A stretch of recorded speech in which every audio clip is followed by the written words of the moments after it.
Ignore. Ignore করার একটা নিয়ম আছে।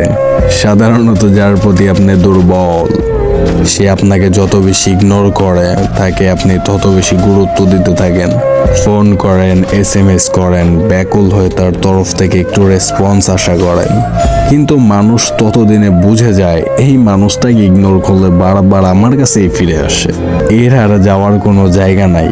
তাই সে ইচ্ছা করে আপনাকে রেসপন্স দেয় না, SMS দিতে দেরি করে, কথা বলায় অনীহা দেখায়, ব্যস্ততা। আপনি যখন তার সাথে একটু মন খুলে কথা বলতে চান, ফোন করতে চান, তখন সে নানান অজুহাত দেখায়, মা পাশে, হ্যান ত্যান, এই সেই এভরিথিং। মিথ্যা কথা বলে যখন তখন অফলাইন চলে যায়, বাট সে কিন্তু অনলাইন থাকে।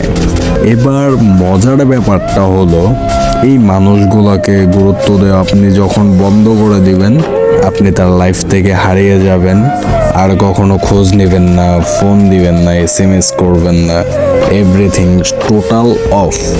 সেদিন তারা রিয়েলাইজ করতে পারবে তারা জীবনে কত বড় একটা ভুল করে ফেলছে, আর এই ভুলের প্রায়শ্চিত্ত